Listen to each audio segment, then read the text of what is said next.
I'm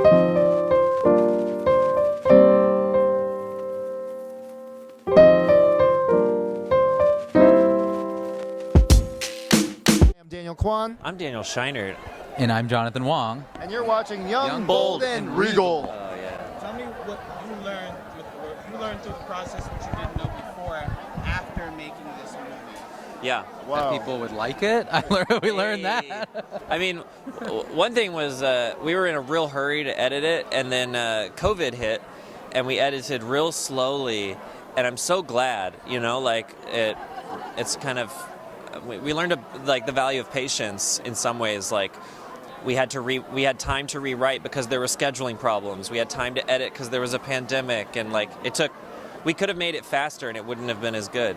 How important is cinema tonight and for other film festivals, things being in person again, people going to the movie theaters, people tuning into your film as well?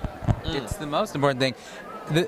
Jamie Will says culture sits upstream of politics, and you can't shape politics. You can't move anything without culture. And I think what movies do, it helps expand our collective imagination. It helps us heal trauma. It helps us confront things that you would never want to do as you listen to the news or you're just talking to friends, because it gives you permission to just enter into another space where you can be healed or be motivated or just, amused. And I think it is the antidote to whatever rut we're in, is to be able to, expand our collective imaginations and be able to make sense with each other.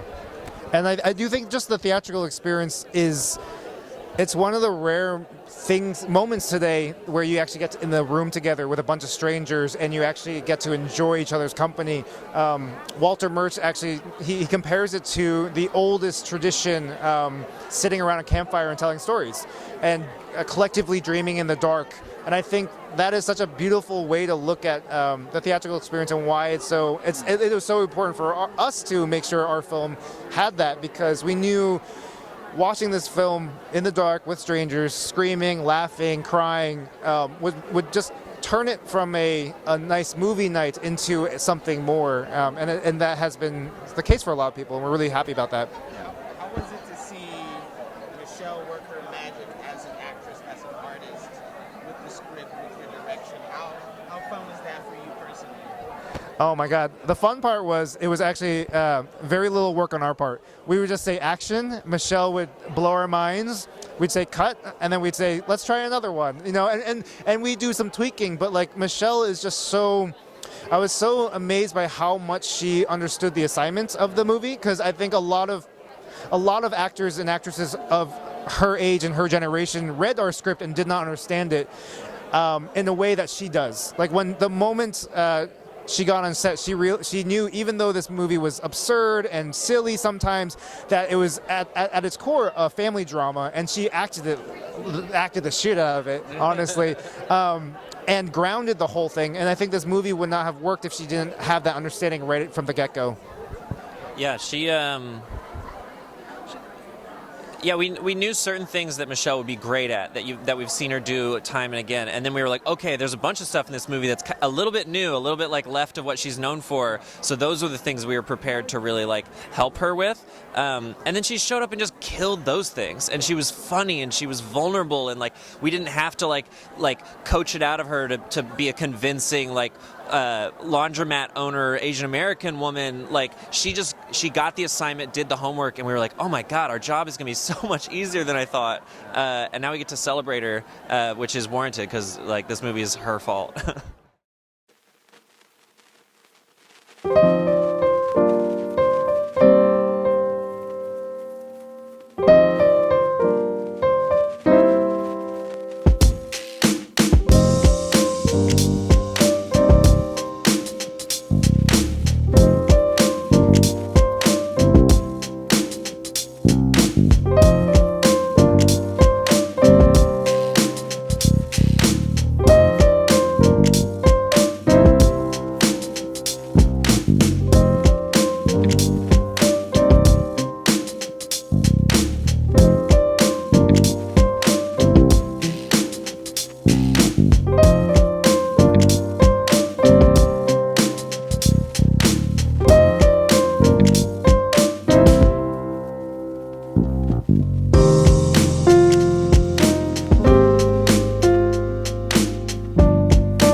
Evelyn and Wayman and Joy.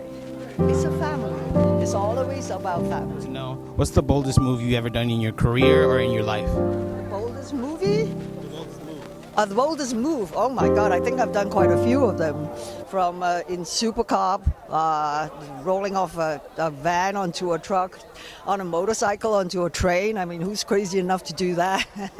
But now I think nowadays I have to like step back and go, okay, let's do it for fun. Let's not try and kill yourself. Thank you. Oh, can I add? Yes. Okay. Okay. Michelle. So, at which point in this film you knew this movie was very special to you? Oh, right from the word when I said yes to do it. It was very, very special. It took the Daniels, who had such courage, to write a story like this. And when you read it, it's very complicated. It feels very overwhelming. But I think that was what these two boys were trying to do. Life is overwhelming. Life is complicated. But you just have to say, you have to do this. You have to try. Because it gave me an opportunity to do so many things that I've been, I guess, training to do for the last 40 years of my career.